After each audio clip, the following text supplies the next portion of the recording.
Khamsu hisalin, ada 5 musibah, ada 5 petaka idza talaitum bihinna, yang kalian pasti ditimpa oleh 5 musibah ini. Wa inni wa'udzu billahi an tudrikuhunna, dan aku berlindung kepada Allah semoga kalian tidak tertimpa oleh 5 musibah ini. Yang pertama,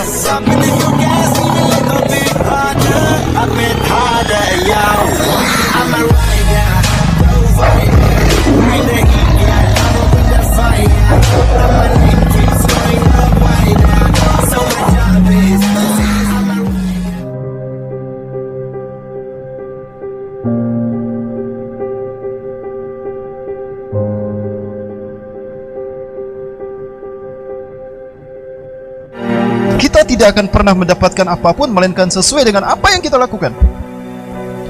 Hal ini sebagaimana Allah nyatakan di dalam Quran surat An-Najm ayat ke-39. Mohon maaf, ya, surat An-Najm ayat 39, Allah Azza wa Jalla mengatakan wa allaisa linsani illa ma sa'a, dan tidak ada yang didapatkan oleh manusia melainkan sesuai dengan apa yang dilakukannya. Jika kita berbuat baik, maka kebaikan itu akan kembali pada diri kita sendiri. Jika kita berbuat buruk, maka keburukan itu akan kembali kepada diri kita sendiri. Ini maksudnya.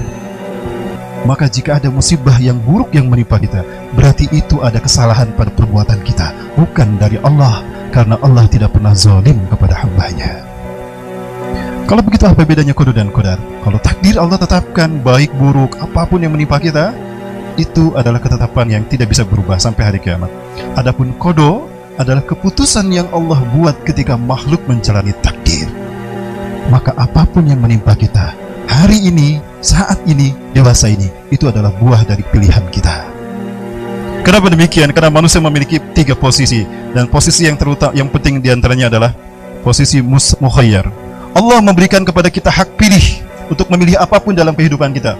Memilih berbuat baik, silakan, kata Allah. Memilih berbuat buruk, silakan. Hatta memilih siapa Tuhan kita, Allah berikan kebebasan. La ikraha fiddin. Namun Allah berikan ketetapan bahwa setiap pilihan kita ada konsekuensi, perhitungan, dan balasan. Ketika kita memilih kebaikan, maka balasannya pun baik. Bukankah Allah telah menyatakan tadi dalam surat Ar-Rahman, hal jazaul ihsanu illal ihsan, tidak ada balasan bagi kebaikan melainkan kebaikan lagi. Dan jika ada manusia yang memilih keburukan, maka balasannya pun buruk. Terkait dengan hal ini, para muhsin yang dirahmati Allah Subhanahu wa taala, ada satu hadis sebagai bacaan terakhir. Saya ingin membacakan satu hadis. Izinkan saya membaca satu hadis Rasulullah SAW terkait dengan apa yang kita alami hari ini.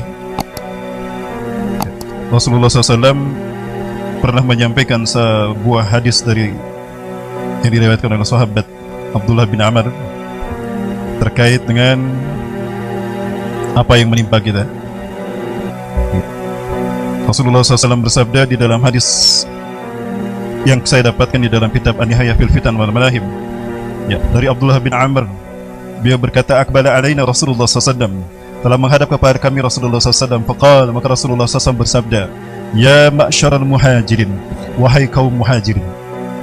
Artinya Rasulullah bisa jadi bersabda ketika sudah berada di Madinah, dan ini dikhususkan pada mereka yang hijrah ke Madinah dari Mekah. Khamsu hisalin, ada 5 musibah, ada 5 petaka idza talaitum bihinna, yang kalian pasti ditimpa oleh 5 musibah ini. Wa inni wa'udzu billahi an tudrikuhunna, dan aku berlindung kepada Allah semoga kalian tidak tertimpa oleh 5 musibah ini.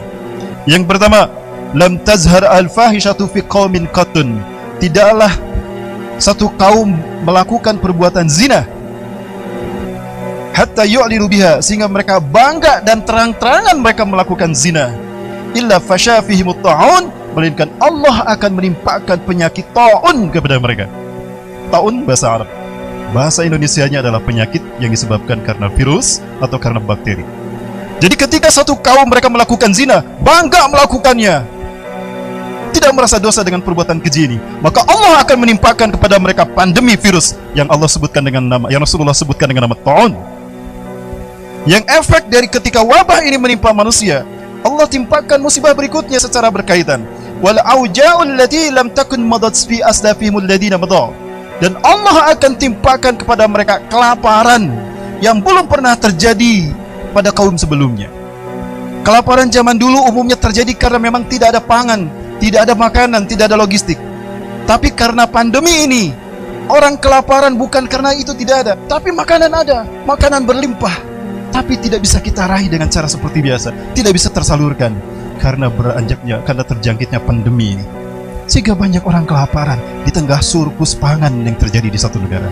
Ini akibat ulah kita, ulah satu kaum yang bangga berbuat keji, berbuat maksiat, berbuat zina, dan mereka tidak bertaubat kepada Allah SWT.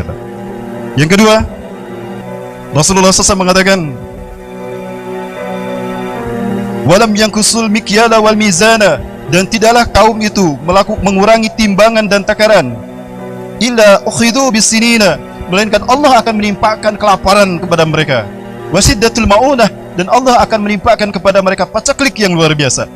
Dan yang ketiga, akan Allah timpakan wajur sultani alaihim, mereka akan dipimpin oleh pemimpin yang buruk, zalim, kejam kepada mereka, tidak memenuhi hak mereka dan tidak memenuhi kewajiban mereka.